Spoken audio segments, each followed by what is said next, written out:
After fighting for years to shield them, Donald Trump is finally going to have to turn them over, releasing tax returns and other financial records to prosecutors in New York City after the Supreme Court today blocked Trump's final last-ditch effort to stop them from seeing the light of day. Now, this all stems from the investigation by Manhattan DA Cy Vance.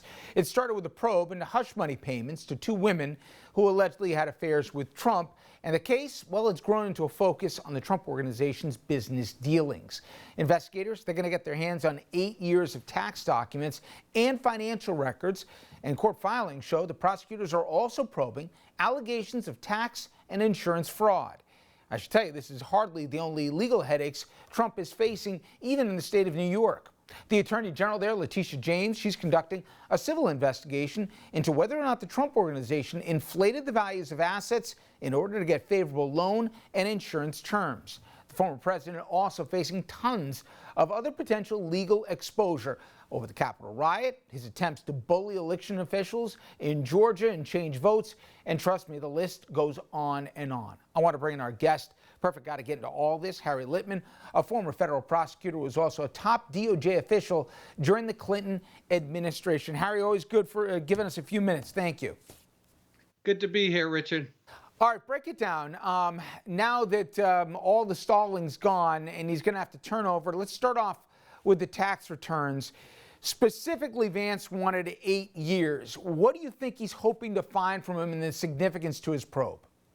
Yeah. So first, they're 8 years from accountants who stand ready to turn them over. They were just saying, tell us what we need to do. And now, as you say, they've hit the last stop and they'll be turning them over, within 1 or 2 days.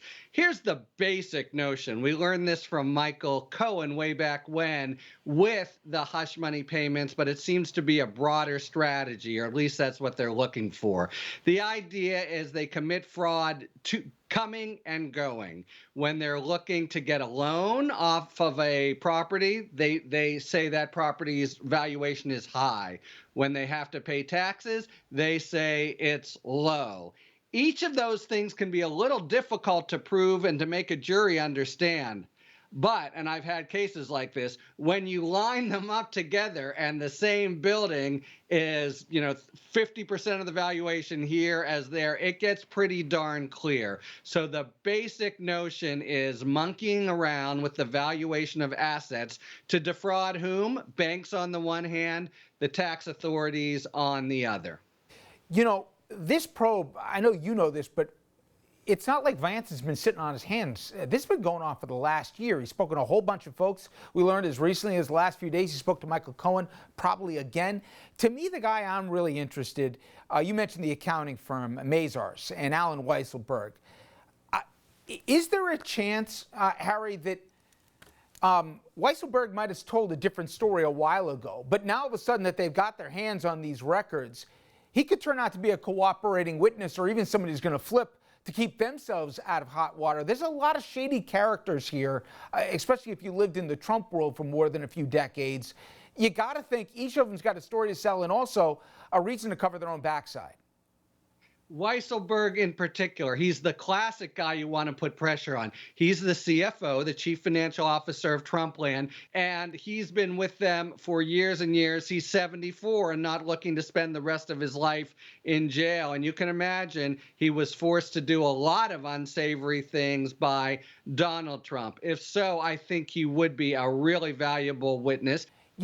Everyone's focused on the tax returns, and for good reason, but there's other documents. I know Vance has already gotten a whole lot of documents from Deutsche Bank. What other financials could be really critical? We know, I'm not trying to lump this all in together, but you got a $400 million note at least that's coming due in a little while here. We don't know sources of revenue that may have been coming from, I don't know, maybe foreign entities. What kind of other narratives could be not just Trump playing the shell game where he says, this building's worth X here when he's trying to get a loan, and then claiming that it's worth, 10 cents in the dollar when he's trying to pay taxes. Beyond that, Harry, where could he be running into real problems? So for starters, we know there are some, because it began as a look into the hush money, and Vance has told the court already in public filings that it is now broadened into bigger fraud investigations. What kinds of things? As you say, there's a whole question. He may be, $400 million in debt and having done all kinds of desperate things to stay above water for years, or maybe not. We really know so little about the basic financial picture of Donald Trump. So we know in the Michael Cohen hush money, there was some hanky-panky, arguably, in how this compensation was reported. And if this is just his general MO dating from before he was president, then the more rocks they turn up, the more, vermin will be wiggling out from under. So all we really know is it goes beyond the hush money stuff. We also know that Vance has brought in real pros from the former federal types to really be the best forensic accountants here. I'll ask you about a name that may not mean much to the rest of us, but maybe to you, Mark Pomerantz. He's got a lot of experience going after white-collar crimes, but also organized crime. The fact that he came on at this point in the investigation, what, if anything, does that tell you?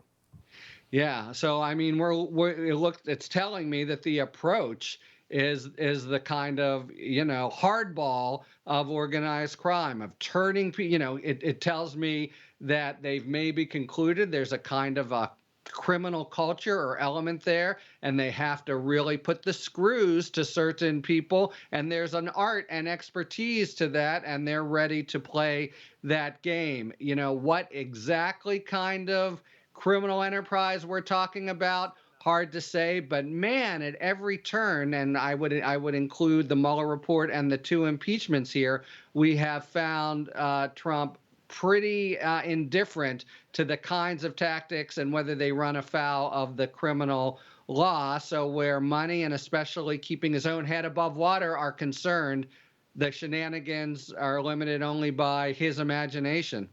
And again, as I mentioned, this is the first of only several investigations that, at least at this point, we already know of. Finally, you and I have talked over the last 4 years about the DOJ that you know and loved and spent a lot of your professional career at, not resembling what you were used to. Today at the confirmation hearings, there was a few moments that Merrick Garland, I think, reminded us of what it's supposed to look like. I'll just have one exchange. I want to get your reaction. The president nominates the attorney general to be the lawyer, not for any individual, but for the people of the United States. He also got choked up, notably to me, at least, Harry, when he was talking about his family and how the country took them in to escape Nazi persecution. Unless I'm getting snowed, he believes in both the department, the idea of public service, and that this isn't all just some transactional shell game. I got to believe that's going to filter down to the department.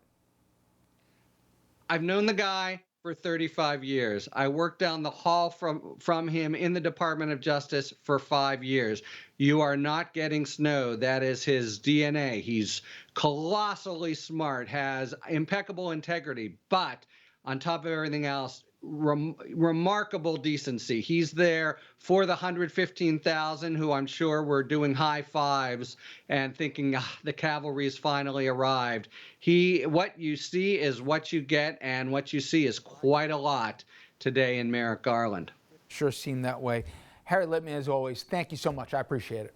Good to be with you, Richard. You too. When we come back, everyone, we're going to pivot to our other top story today, the Capitol riot. We're going to show you the very latest as we get ready for the first congressional hearing set to start tomorrow, digging into the security failures that fateful day.